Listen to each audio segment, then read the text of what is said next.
The night Marcus threw Elena out, it was raining. Not the soft, cinematic kind of rain that makes everything look poetic. No, this was the kind of rain that soaks through your coat before you even reach the door. The kind that makes the world feel like it's punishing you for something. Elena stood on the front porch, their front porch, with one bag. One.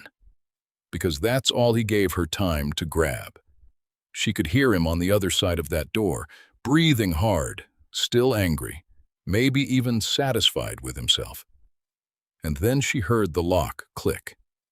She didn't scream. She didn't bang on the door.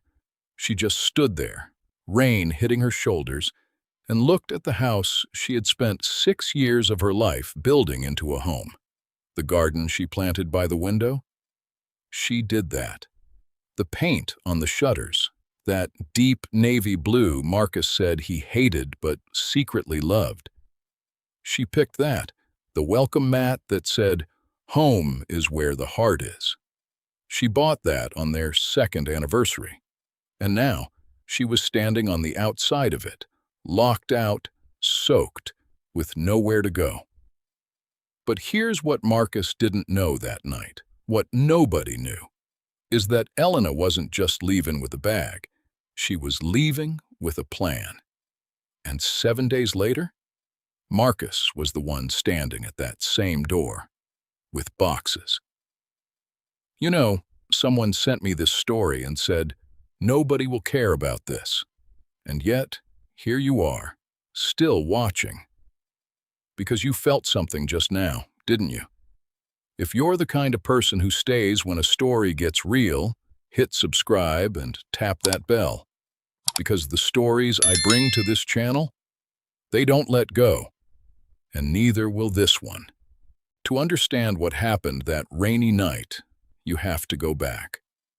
Not just to the beginning of their relationship, but to the beginning of who they each were before they ever met. Because this story, it didn't start with a fight. It started with a dream.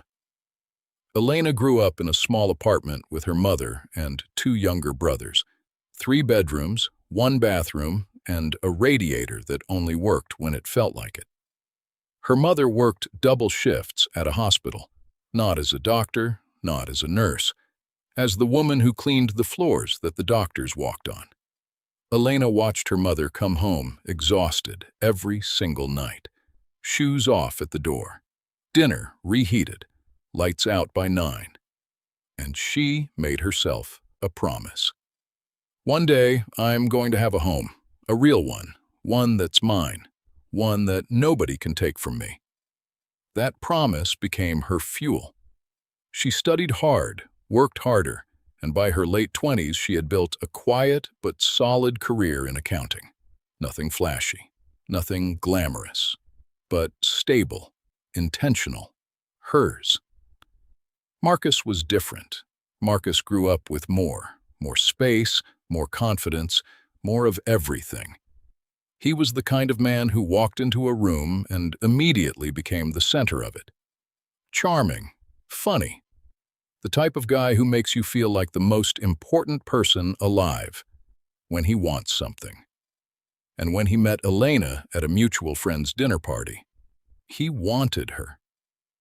She was different from the women he usually dated.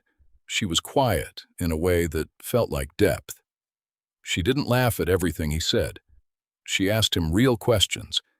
And for a man like Marcus, who was used to surfaces, that was magnetic. They dated for a year, got engaged, moved in together into a rented apartment while they saved up. And then came the house. This is where it gets important, so pay attention here. When they found the house, they weren't married yet.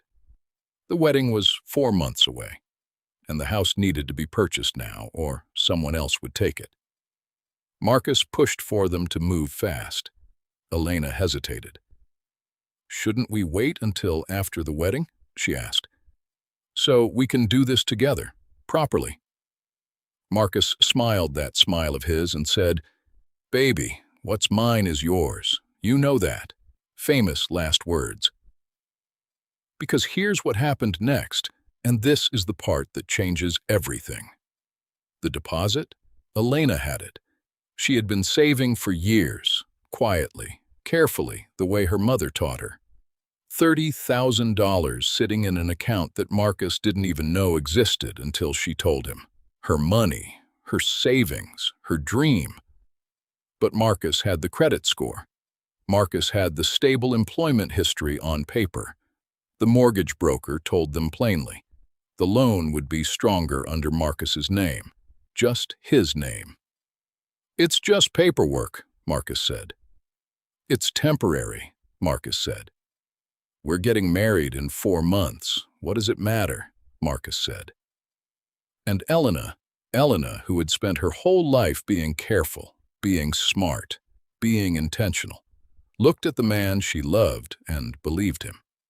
She signed over her savings. He signed the mortgage.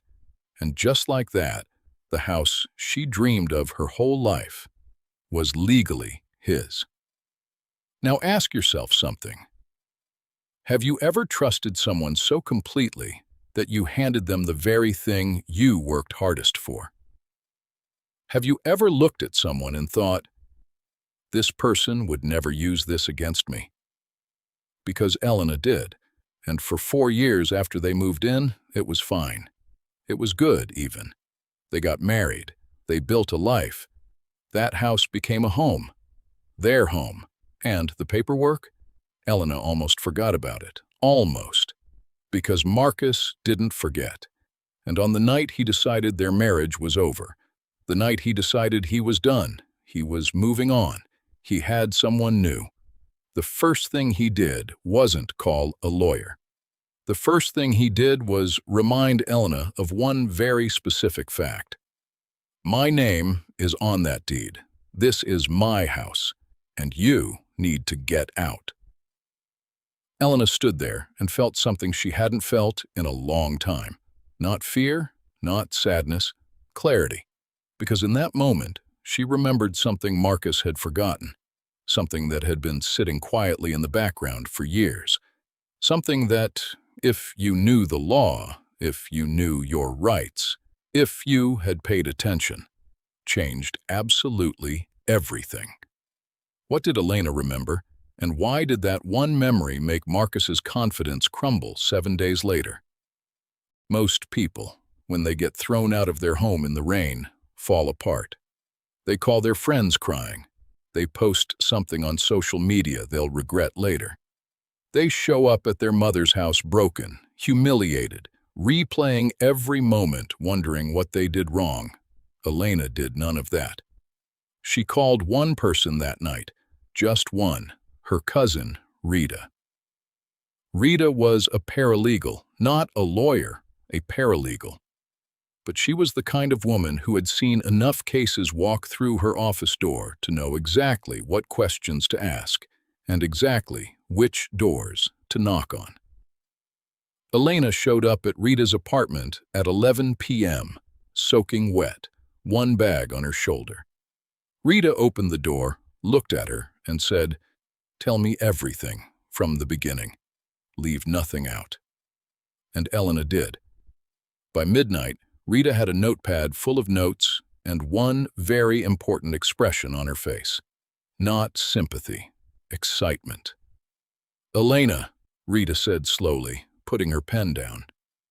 "Do you still have the bank records from the deposit?" Elena looked at her. "Yes." "The wire transfer? The actual paper trail showing your $30,000 went into that purchase?" "Yes." Rita sat back in her chair and said something that Elena would replay in her mind for the rest of the week.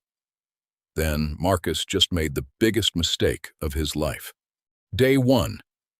Rita got Elena in front of a family law attorney by 9 a.m. the next morning. Not an average attorney, a specialist, the kind who handles exactly these kinds of cases, where one spouse's name is on a deed, but the other spouse's money, labor, and life are woven into every wall of that house. The attorney's name was Patricia Owens, silver hair, reading glasses on a chain, The kind of woman who had heard every version of this story and wasn't moved by any of them, except the ones where the numbers told a clear story. Elena laid everything out. The deposit, the wire transfer, the marriage, the years, the garden, the renovations she had personally funded from her own income, the receipts she had, and yes, she had receipts, for the flooring they replaced in 2021, the kitchen backsplash, the bathroom remodel. Patricia listened, made notes, asked sharp, precise questions, and then she looked at Elena and said, "In most states, what you're describing gives you what's called an equitable interest in this property. The deed means less than your husband thinks it does, especially in a marital home, especially with this paper trail." She paused. "He can't just throw you out. Legally, he needed a court order to remove you from that home, and without one, he may have actually violated your rights by locking you out." Let that sit for a second. The man who screamed, "Get out of my house," didn't actually have the legal authority to make her leave. She left because she was shocked, because she was hurt, because in that moment, his voice was louder than her knowledge. But knowledge, once it wakes up, it doesn't go back to sleep. Day 2, Elena filed an emergency motion, not for divorce, not yet. For access. The right to return to the marital home while the legal process played out, because kicking a spouse out of a marital home without a court order, in most jurisdictions, is not something a judge looks kindly on. Marcus got served the paperwork at work. His assistant brought it to him in the middle of a meeting.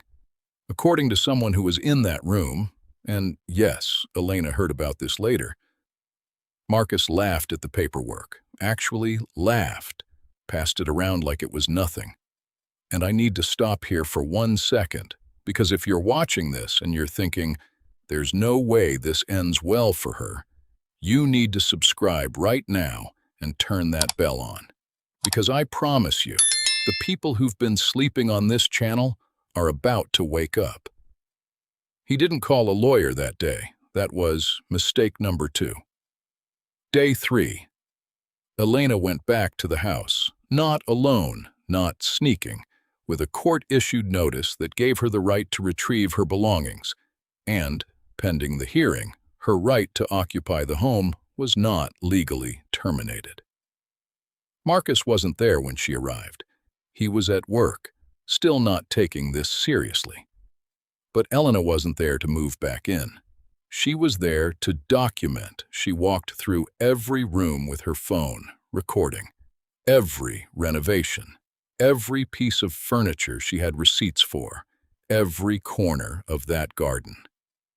She photographed her name on the joint bank account statements that showed her money flowing into home expenses for 6 years.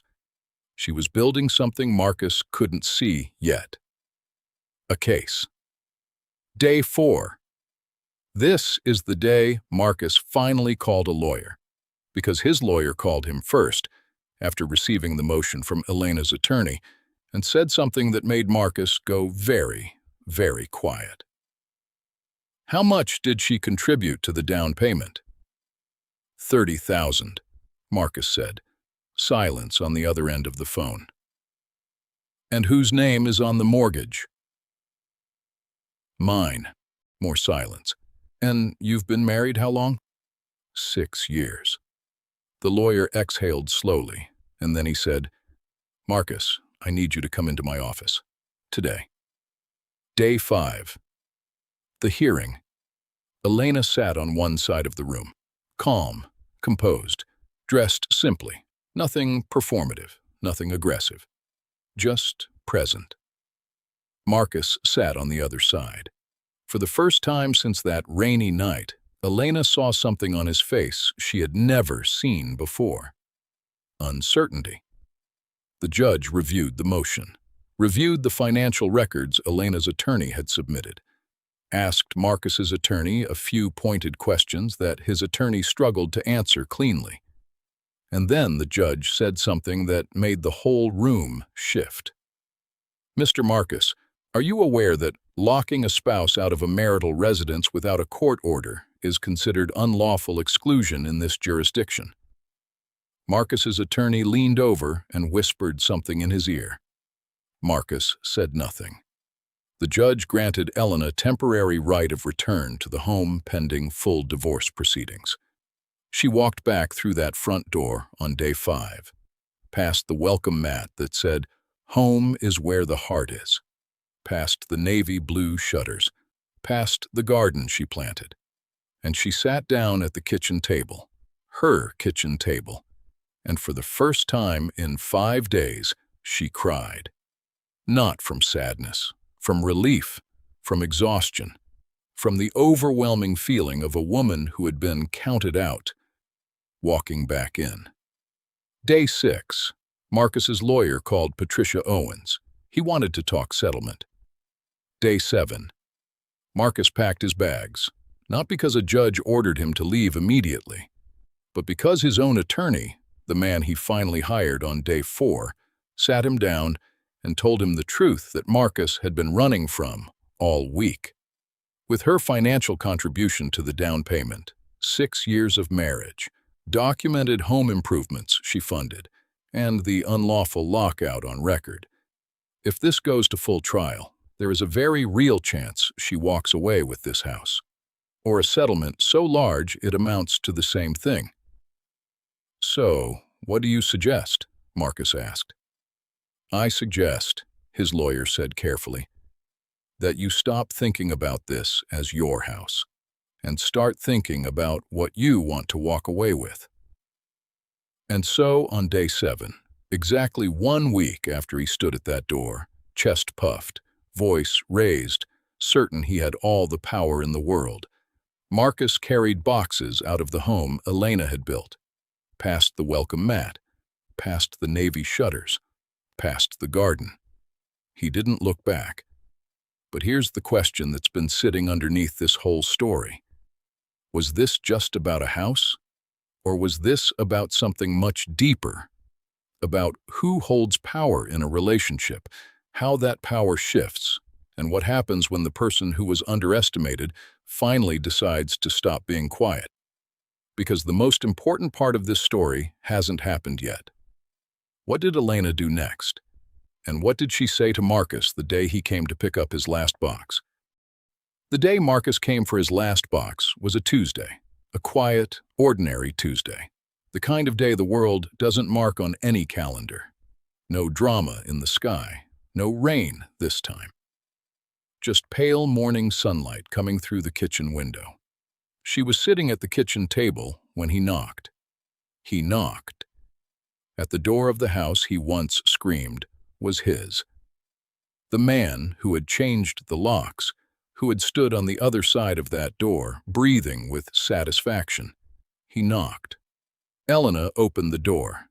They looked at each other for a moment. No lawyers present, no mediators.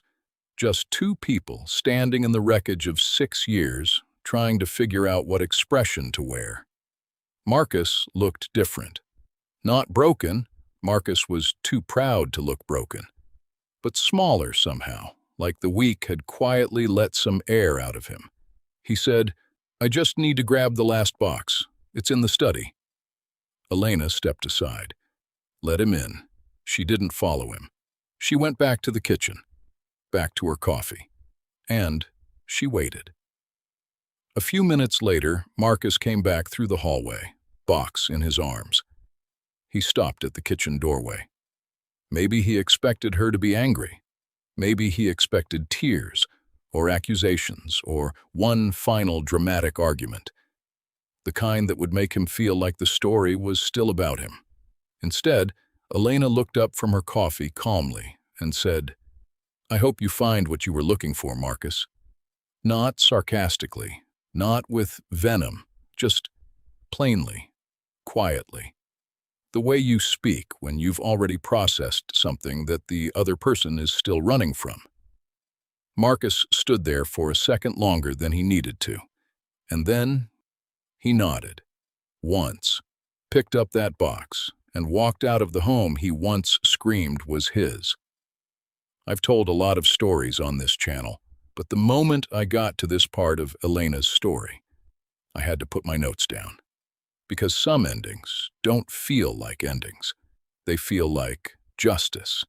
They feel like breathing again. If this story has been living in your chest the way it lived in mine, subscribe, hit the bell, share this with someone who needs to hear it today. Elena sat with the silence for a long moment, and then she got up, walked to the window, and looked out at the garden. The roses she planted the first spring they moved in were blooming, right on time, unbothered, completely indifferent to everything that had happened inside those walls. Nature, she thought, doesn't wait for permission to grow. Neither would she. What did Marcus lose?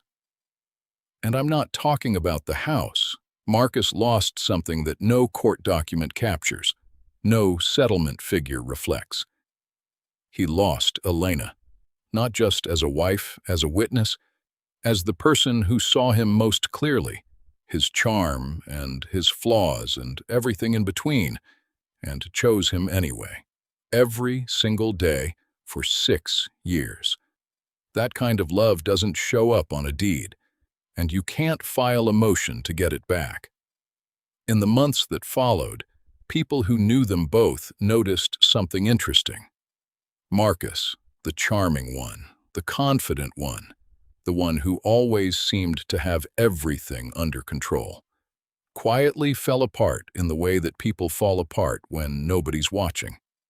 The new relationship he had started, the one that had made him so bold that rainy night, didn't survive the year. Elena, on the other hand, did something unexpected. She bloomed. She started running in the mornings, something she had always wanted to do but somehow never made time for. She joined a book club, something Marcus had always mildly made fun of. She had people over for dinner, filled that house with laughter and conversation and the smell of good food. She repainted the front door. She had always wanted it red. Marcus preferred beige. Beige was safe. Beige was neutral. Beige didn't ask too much of anyone. She painted it red. And every morning when she left for work, and every evening when she came home, she walked through that red door and felt something she hadn't felt in longer than she could remember. Like herself,